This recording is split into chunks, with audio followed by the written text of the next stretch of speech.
Today marks the start of the 2018 season with pre-season testing in the rearview mirrors. Time for a short overview of how testing went for all teams and the 3 new rookie drivers on the grid.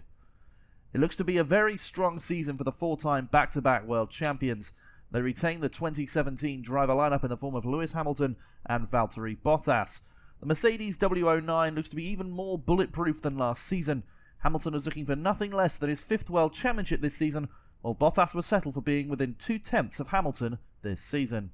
The Maranello outfit looks blissfully red, with the drop of Santander means the Scuderia reverted to a red and a minimal white livery. Just like Hamilton, Sebastian Vettel is looking for his 5th world title, the only time in Formula 1 history 2 4-time world champions are both competing for a 5th. Kimi Räikkönen looks to be set for another so-so season. This could be the Finn's last bite of the cherry before entering retirement. Bit of a name change for Red Bull this year, opting to switch to Aston Martin Red Bull Racing.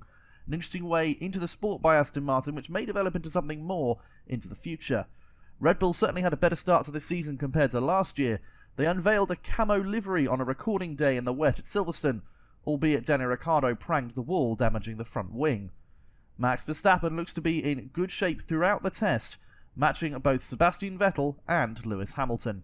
An incredibly tricky pre-season test by Force India, shrouded by attention of being bought out by energy drink supplier Rich Energy. Coming into the first race weekend of the season, no news of the potential buyout of the Silverstone-based team. Like Mercedes, Force India retained the previous season's lineup with Sergio Perez and Esteban Ocon.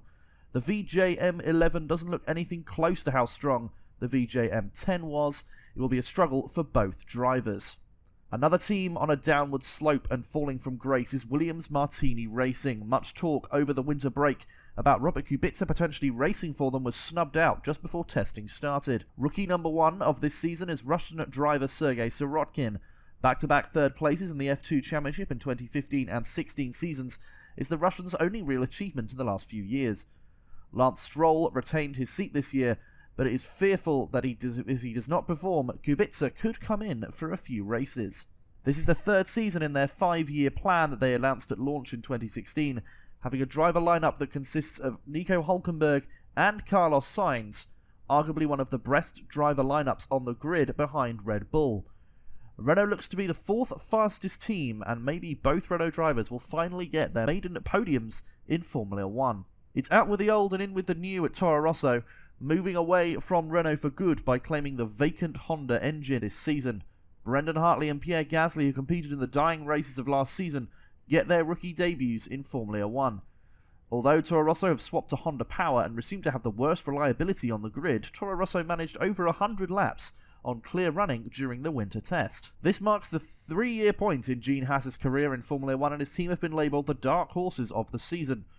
Romain Grosjean continues to lend his abilities to the American outfit and looks to be in his best shape since the 2012 and 13 season when Lotus were competing for podiums. The last time the Frenchman was on the podium was 49 races ago when he passed Sebastian Vettel with a puncture in Spa 2015.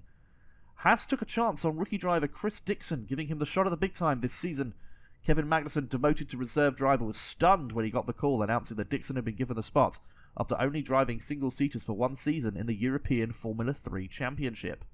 Dropping Honda and gaining Renault power was thought to be the fix of McLaren. Apparently not. By far the most troubled team on the grid in pre-season testing, multiple failures, time in the barriers, the McLaren team looks to be just as much to blame for Honda reliability issues of the past 3 seasons. Fernando Alonso will competing in the World Endurance Championship this year, while Stoffel Vandoorne looks to make his mark on the sport, as his arrival in F1 has gone somewhat unnoticed. Ferrari, being the power supplier of Sauber, has managed to usher in Alfa Romeo to Formula 1, and joining the Sauber team, renaming them Sauber Alfa Romeo. With this new lease of life for the team, they will be looking to use the current Ferrari engine and not a previous season's iteration. Marcus Ericsson's kept his seat, despite looking to lose it to rookie Antonio Giovinazzi. The Swede has managed to stay at the back of the grid since his debut in 2014. The final rookie debutant Charles Leclerc has made it to F1 after a dominant 2 years, winning GP3 in 2016 and F2 in 2017, racking up a total of 10 wins, 12 pole positions, 18 podiums, and 8 fastest laps.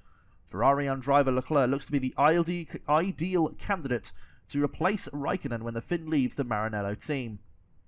The 2018 season looks like it may be a 3-team race for the championship, Vettel versus Hamilton for the race to their 5th World Drivers' title.